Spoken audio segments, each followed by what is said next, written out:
വാർത്തയിലേക്ക് പോകുമ്പോൾ കോൺഗ്രസ് പ്രകടന പത്രിക മുസ്ലിം ലീഗിന്റേതെന്ന് നരേന്ദ്രമോദി.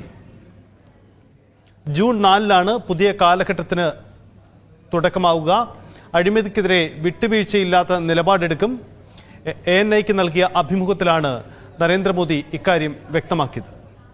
ഇതിനിടെ അവസാനഘട്ട തെരഞ്ഞെടുപ്പ് പ്രചരണത്തിന് പിന്നാലെ ധ്യാനമിരിക്കാൻ പ്രധാനമന്ത്രി കന്യാകുമാരിയിലേക്ക് എത്തുകയാണ്. और इसलिए मैंने पहला मैनिफेस्टो देखते ही मेरा पहला कमेंट था कि ये मैनिफेस्टो पर मुस्लिम लीग की छवि है. तो 2-3 दिन तो उनको लगा कि इसका जवाब देने की ज़रूरत नहीं है, ये अपने आप ही बात खत्म हो जाएगी.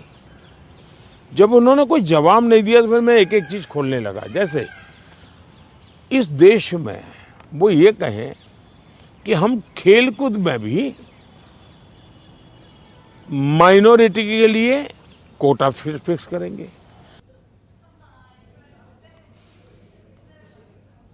രഞ്ജിത്ത് രാമേന്ദ്രൻ നമുക്കൊപ്പം ചേരുന്നു.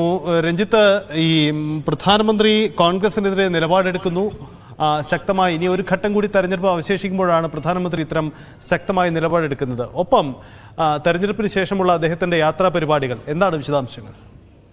സജിത്ത്, ആദ്യമായല്ല പ്രധാനമന്ത്രി പ്രതിപക്ഷത്തെ ഇത്ര രൂക്ഷമായ ഭാഷയിൽ വിമർശിക്കുന്നത്. ഈ തെരഞ്ഞെടുപ്പ് പ്രചരണ കാലഘട്ടത്തിൽ ഉടനീളം പ്രധാനമന്ത്രി പ്രധാനമായും പറഞ്ഞു വെച്ചത് മൈനോറിറ്റീസ്, SC/ST വിഭാഗങ്ങൾക്കെതിരെ പ്രതിപക്ഷം സ്വീകരിക്കുന്ന നിലപാടുകളെക്കുറിച്ചായിരുന്നു. ഈ മുസ്ലിം ലീഗിന്റെ പ്രകടന പത്രികയാണ് കോൺഗ്രസ്, അല്ലെങ്കിൽ കോൺഗ്രസിന്റെ പ്രകടന പത്രികയിൽ ഏറ്റവും അധികം സ്വാധീനം ചെലുത്തുന്ന മുസ്ലിം ലീഗാണ് എന്ന് ആവർത്തിച്ചു പറയുന്നു. അതേ കാര്യങ്ങൾ തന്നെയാണ് ഇന്ന് ANIക്ക് നൽകിയ പ്രത്യേക അഭിമുഖത്തിൽ പ്രധാനമന്ത്രി പറഞ്ഞിരിക്കുന്നത് എന്നുള്ളതും വളരെ പ്രധാനപ്പെട്ട കാര്യമാണ്. ഇപ്പോൾ ഇത്തരത്തിലാണ് കാര്യങ്ങൾ എന്നുള്ളത് പ്രധാനമാണ്. അതായത് ഈ മുസ്ലിം ലീഗിന്റെ പ്രകടന പത്രികയുമായി ബന്ധപ്പെട്ടാണ് പ്രധാനമന്ത്രി ഇപ്പോൾ സംസാരിക്കുന്നത് എന്നുള്ളതാണ് പ്രധാനം. അത് ഈ SC/ST ക്ലാസുകളെ, അതായത് ഷെഡ്യൂൾഡ് കാസ്റ്റ്, ഷെഡ്യൂൾഡ് ട്രൈബ് വിഭാഗങ്ങളെ പ്രതിപക്ഷം കൊള്ളയടിക്കുകയാണ് എന്ന രൂക്ഷമായ ഭാഷയിലുള്ള പ്രതികരണം പ്രധാനമന്ത്രിയുടെ ഭാഗത്ത് നിന്ന് ഉണ്ടാകുന്നു എന്നതും വളരെ ശ്രദ്ധേയമായ കാര്യമായി മാറുകയാണ്. ഇത്തരത്തിൽ മമതാ ബാനർജി അടക്കം ബംഗാളിലടക്കം വലിയ വിജയം BJP നേടും എന്ന് ആവർത്തിച്ച് പ്രഖ്യാപിക്കുകയാണ് പ്രധാനമന്ത്രി.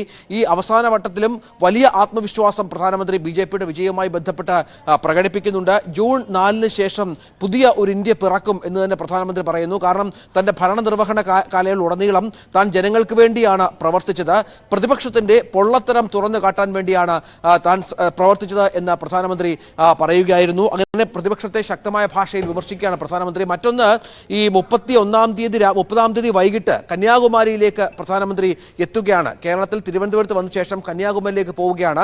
31 രാവിലെ മുതൽ 1-ാം തീയതി വൈകിട്ട് വരെ അവിടെ വിവേകാനന്ദ പാറയിൽ പ്രധാനമന്ത്രി ധ്യാനമിരിക്കുകയാണ് എന്ന പ്രധാനപ്പെട്ട വിവരം പുറത്തു വരുന്നുണ്ട്. നമുക്കറിയാം, കഴിഞ്ഞ 2019 ലോക്സഭാ തെരഞ്ഞെടുപ്പിന് അവസാന ഘട്ടമായപ്പോഴേക്കും പ്രധാനമന്ത്രി കേദാർനാഥിൽ 3 ദിവസം ധ്യാനമിരുന്നിരുന്നു. സമാനമായി തന്നെ ഇത്തവണ തെരഞ്ഞെടുത്തിരിക്കുന്നത് അദ്ദേഹം ഈ കന്യാകുമാരിയാണ് എന്നതും പ്രധാനമാണ്. അങ്ങനെ തെരഞ്ഞെടുപ്പ് പ്രചാരണ രംഗം അവസാന വട്ടമാവുമ്പോഴേക്കും വലിയ ആത്മവിശ്വാസം BJPയും പ്രധാനമന്ത്രിയും പ്രകടിപ്പിക്കുന്നു. ഒപ്പം ഇത്തരത്തിലുള്ള ആത്മീയ കാര്യങ്ങളിലേക്ക് കൂടി അദ്ദേഹം കടക്കുകയാണ്. സൈത്ത്, അതാണ് സാഹചര്യം.